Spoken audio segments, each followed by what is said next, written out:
سڵاتان لێ بێم کاتتان باش لە پرۆگرامی هەفتانە لە کوردستان 24ەوە لەگەڵتانین بۆ هەفتانەی ئەم جارش کۆمەڵێک بڕگە و بابەتی جیاوازمان بۆ ئامادەکردوون ئێوەش تا کۆتایی بینەرمە. ئافرەتێکی کورد لە ستۆکهۆڵم وەک پیا و شۆفێری پاسێک دەکات.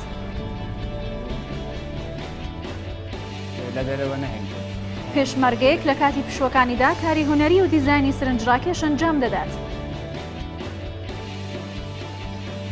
خەڵکی گوندی بەلاڤەی سەرباناوچەی نهێڵی لەسەر شێوازی کۆن و بەهەرەوەزی کاری باغداری دەکەن.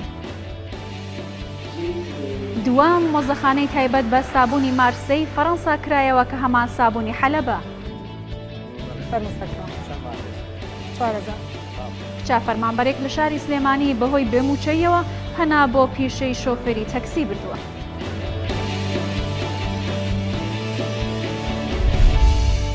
زۆرن نەوژنە کوردانەی کە هەوڵیان داوە لە هەر کوێ بن ببنە نمونەیەکی جوان لە دروستکردنی هەستی کارکردن و هەروەها بەدەستهێنانی بژێوی ژیانیان و سربەخۆبوونی ئابووری.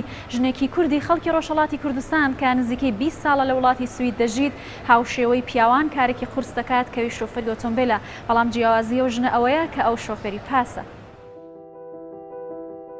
ناوم مەستورەیە، مەستورە سوڵتانی، خەڵکی ڕۆژهەڵاتی کوردستانم، لە وڵاتی سوێدە دەژیم. 19 ساڵ تقریبان 20 ساڵە لێرەم.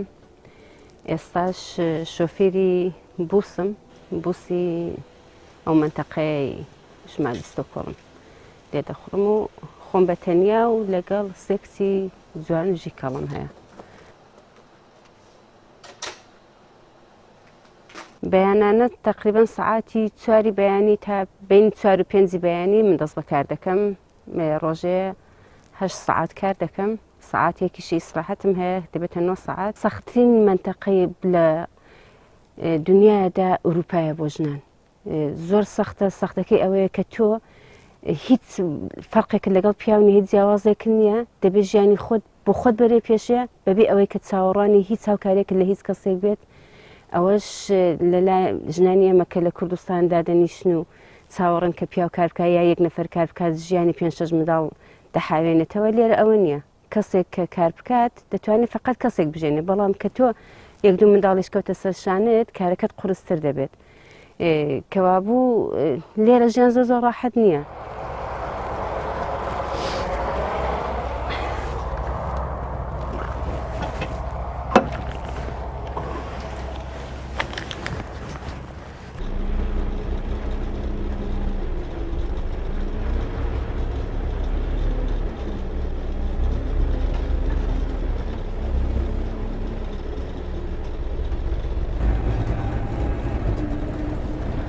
Det är inte Sverige, det är Kurdistans...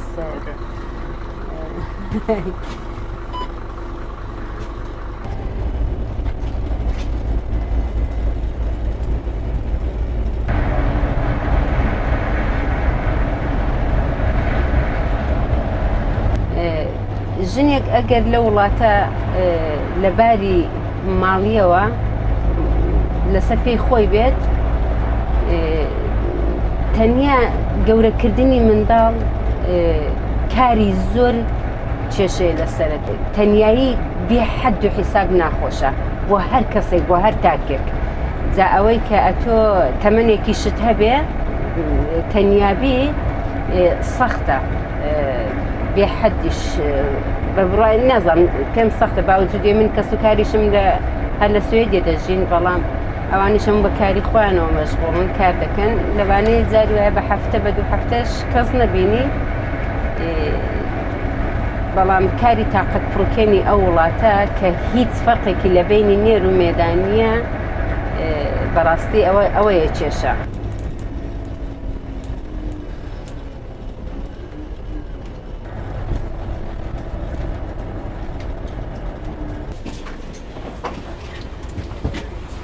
داوا دەکەم کە ژنانی کورد، ژنانی مە لە جیاتی لیباسی جوان و زێڕ و زەوق و شەوق و هەڵپەرچێ و ئەوانە و دوای کار بۆ خۆیان کە لەسەر پێی خۆیان ڕاوەستن، ژیانێک ئارام بۆ خۆیان دروستکەن، کاتێک کە ژیانی هاوبەش پێک دێنن زێڕ و جەواهێرات و شایی و هەڵپەرچێ ئەوانە شتێکی جوانە بەڵام با نەبێتە دابوونەریت بۆ ئێمە.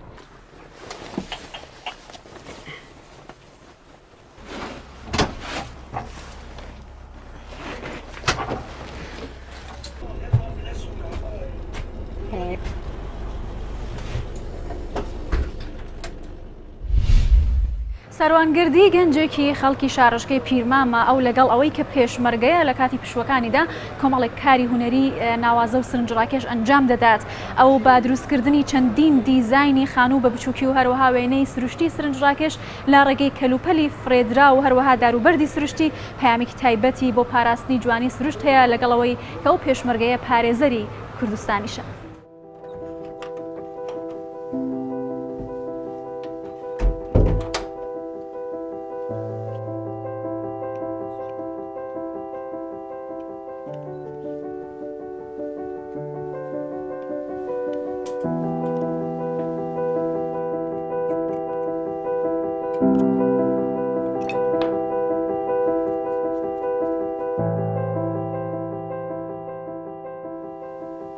من سەروان عیساگەردی دانیشتووی شارۆچکەی پیرمامم، ئێستا پێشمەرگەمە. ئەم کارەی ئەمە نزیکەی 10 ساڵێک زیاتر دەبێتن ئەم کارە دەکەم. هەر لە مناڵیمەوە خولیای ئەو کارانەم هەبوو. چوونەتی دروستکردنی ئەمانە لە بیدایەت کە دەستم پێ کرد ئەم هەموو شتانم بەو شێوازە دروست نەدەکرد. هەندێک کەرەستە و ئەوانەم دەکڕی لە بازاڕەوە لە پەراوگەکان ئەوانەی کە بەشی میعمارینە. من شتێکم کە کڕی بە بۆ جاری یەکەم هەوڵم دەدا بۆ جاری دووەم بە خۆم دروست بکەم، هەنی شتەکان دەستکردی خۆم بێ. سەرەتای دەستپێکردنی ئەم کارم ماکێتی خانووم دروست دەکرد. بەکارێنانی کەرەستەکانیش بە زیاتر بەرد و شتی سروشتیم دەهێنە لە چیا دار و بەرد و ئەوانەم دەئینا کارێکی هونەریم لەسەر دەکرد. بۆ نمونە خانیەکم لەسەر دروست دەکرد، دارەکەم دەکردە و دارێکی تەبیعی تا گەیشتم بەم ئاستە. ئێستاشەم چیا ڕنگ دەکەم لە فۆم دروستم کردووە بەتە هەلکۆلین لەسەری. ئەو مادانەی کە بەکار دینم لە کارەکانمدا فۆم و گەچ و دار و بەرد و ئەم شتانە بەکار دینم. خۆلی تەبیعی بەکار دینم، ڕەنگەکانی تایبەت بە خۆ کە دروستم کردووە بەکار دینم لە وەرزەکان.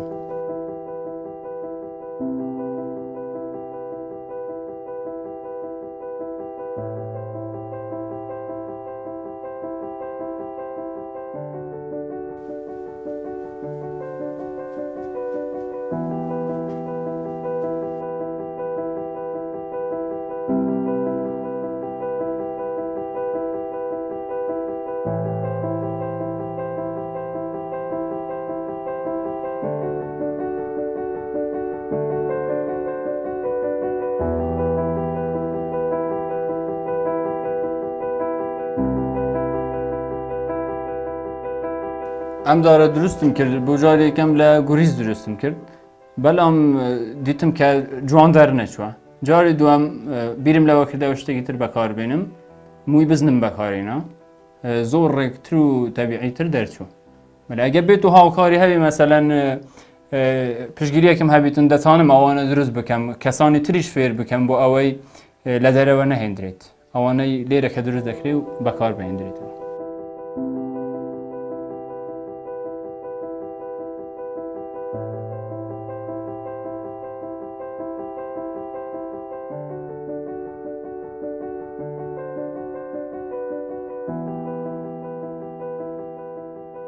شکلی سەرنجڕاکێشیان هەیە، هەندێک بەردیان دار، ئەمانە کە دەبینم یەکسەر ئەیهێنمەوە. بۆ نمونە جارێک ڕۆشتینە سەفرەیەک دار کەم بوو بەدەست نەدەگەشت، داری بەدەست دەکەوت داری تەبیعی. هەندێک دارمان ئینە دارێکم زۆر لاجوان بوو، هاوڕێکم هینە وتم مەیسووتێنە ئیشێکی هونەری لەسەر دەکەم زۆر جوانە. وتی دار بەخۆی کەمە با بیسووتێنین سەرمایە روزکه بهار بو بارانش کمی دهاد و هم نکرد بیسوتینی هینا ما مالا دو ایشی هنریم نساو داره کرد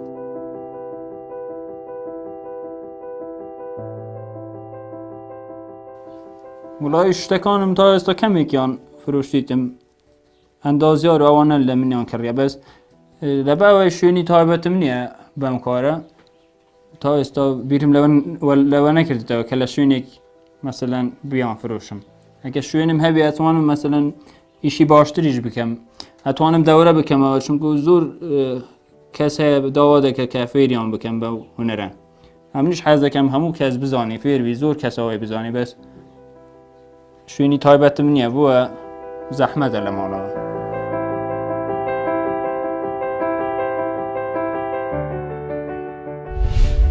خەڵکی گوندی بەلاڤەی سەر بە ناوچەی نهێڵی لە وەرزی لێکردنەوەی لە قوپۆی دار و ڕزوباخەکانیان وەکو لە کۆنەوە لە گوندەکانی دیکەشدا باو بووە بە دەموتنەوەی گۆرانی فولکلۆری کوردی و هەروەها بە هاوکاریکردنی یەکتر و شێوازێکی هەرەوەزی لە قوپۆی دارەکان لێک دەکەنەوە و دیمەنێکی زۆر جوان لە هاوکاریکردنی یەکتر دروست دەکەن.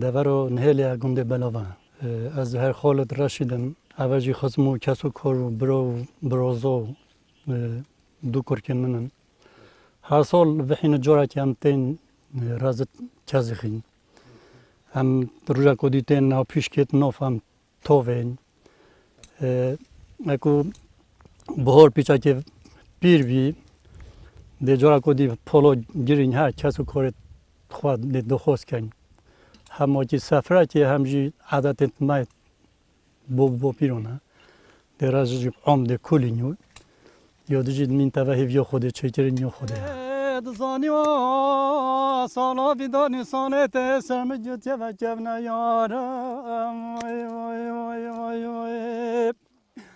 ویشلا کم نه جانتر دست جارا پیروز و مبارک و کل من چنه تنویش لاده تفدن و حفظی پشکو جل کرم آرم و کالام خسره به پایزه ده ها خودی راز زونید یعنی خودان زونید کنه چون رجا چازو خواه خلاص بیتا اگه آب تنه بیتا اگه پولو گیرین مثلا اوه 10 پول رازی اوه باز پو برو پتره یهشک بی اگه 3 روزه از تونه بو کلان 10 پول رازیه و چازوخی از 3 روزه تونه از تنه زرکه راشکه تریه سوره که تومت طایف جی نوف او فستقه فستقه بله او كم بقوته وقت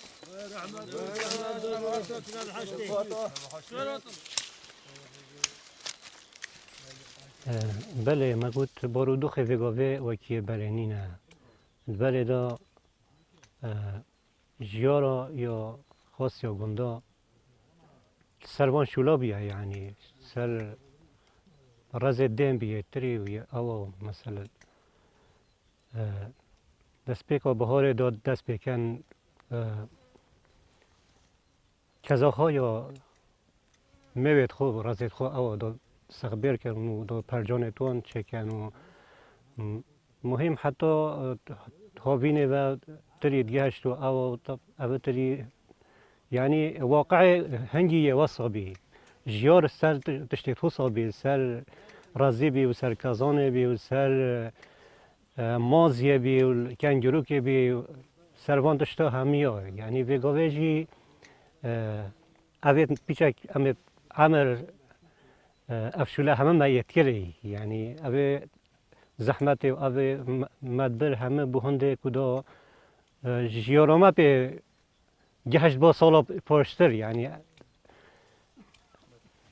تری مثل دا کنه میوش دا کنه دوشا بود اشته واسا بخورنه تندی هنگیشی عذابی شاهینا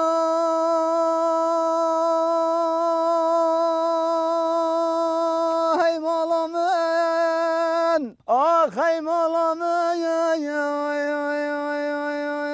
های مالا من هاي مولومين هاي مولومين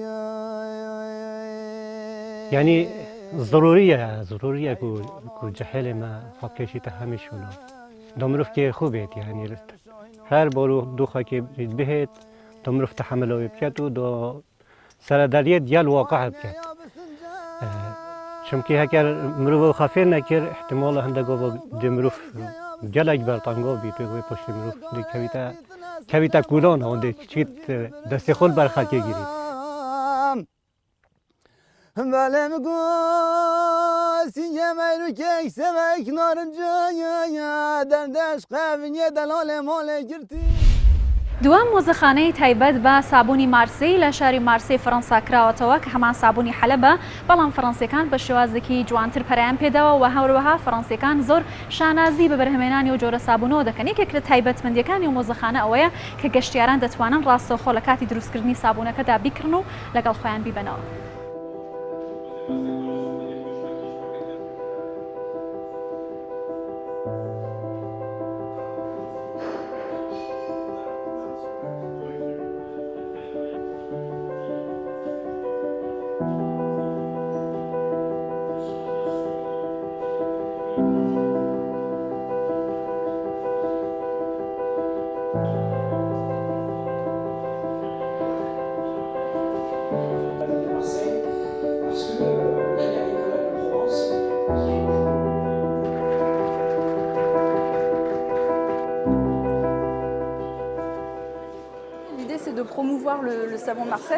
ئامانجی مۆزەخانەکە پەرەدانە بە سابوونی مارسی کە لە سەدا 72 ئەم سابوونە لە ڕۆنی ڕووەکی و ئاو و کاربۆناتی سۆدیۆم پێکدێت وەک چۆن بە درێژایی مێژوەکەی بەم شێوەیە بەرهەم هاتووە.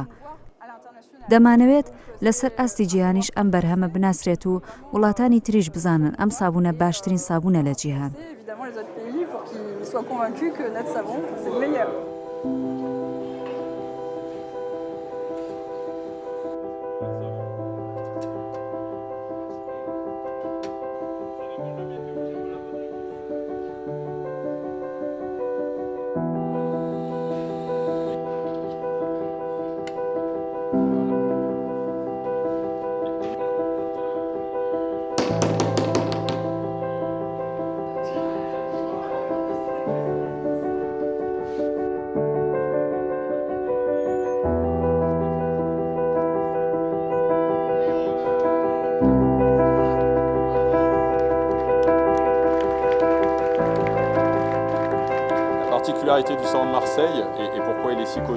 سابوونی مارسی باشترین سابوونە لەسەر ئاستی جیهان سەرچاوەکەشی هەمان سابوونی حەلەبە و لە ڕۆژهەڵاتی ناوەڕاستەوە هاتووە. زۆر بە ئاسانیش دەناسرێتەوە چونکە تەنیا لە ڕۆنی ڕۆکی دروست کراوە بەڵام مێژوێکی دوور و درێژی هەیە و لە ساڵی 1688 و سەردەمی دەسەڵاتی کۆلبخیەکان هەبووە.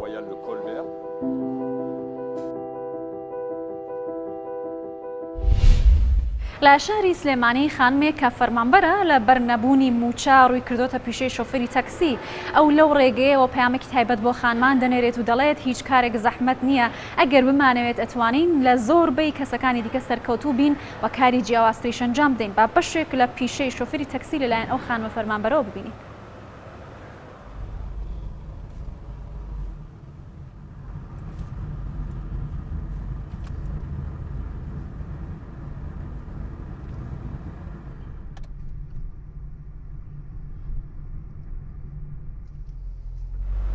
من ناوم نەسین محەممەدە دانیشتی شاری سلێمانیم بۆ ماوەی 4-5 مانگا خەریکی کاری شۆفێری تەکسیم لە ناو بازار ڕائیشەکەم لە سەر پردەکە بێ لای مزگەوتی گەورە بێ لای ئێڵسی بێ ئەوە تا عەسر لە دوای عەسر ساعات 5 جوانەوە هەڕۆم بۆ لای یادەکان لەوێ ئەسوڕێمەوە چکە تەکسی گەڕۆکە شوێنی وەسانم نییە من لەوێ ئەسوڕێمەوە نەفەر دەستی لالگرتم پیا و بێژن بێ جیاوازی ڕەگەز هەڵیان نەگرم و ئەنگەرمە شوێنی مەبەست.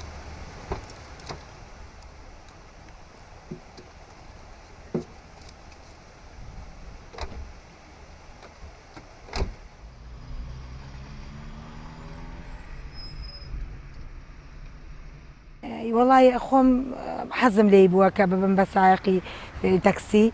ئێمە 3 سەرخێزانی لە ماڵەوە خۆم و دایکم و باوکم بۆنەی ئەوەی کەوا موچە نەبووە موچە کەمە ینی دووسێ مانجارێن ڕوبع موچەیەکیت بژێوی ژیانمان باش نەبە بەڵام ئێستا دەستم کردو بەم ئیشە الحەمدولله بژێوی ژیانمان باشترە یعنی توانم ژیانی ڕۆژانەی پێ بەرمەسەر وازادی فەرموسەرکەوە 4000 وەرە سەرکەوە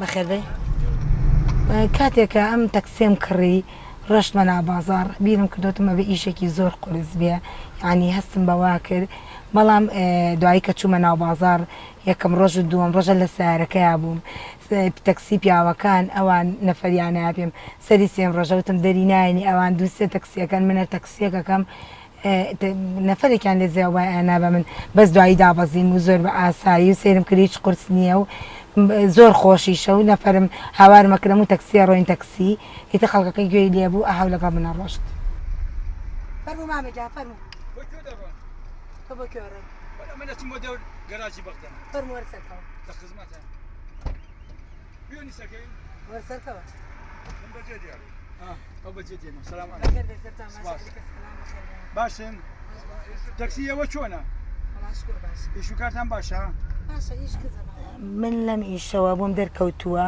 کە هیچ ئیشیە قورس نییە جیاوازی بینی ژن و پیاو نییە داواکارم لە خانمان لە هەر ئیشێکە زانستیانێ ئەزانن تەکسی بێ خەیاتی بێ ساڵۆن بێ هیچی ناوبازار بێ بێنە ڕیزەوە و ئیش بکەن بێ جیاوازی هیچ کێشەیەکی نییە و هیچ قورس نییە. لا بەرنامەی هەفتانە لە کوردستان 24ەوە لەگەڵتان بووین تا پێگەیشتنەوەیکی تر هەر شاد و بەختەوەر بن.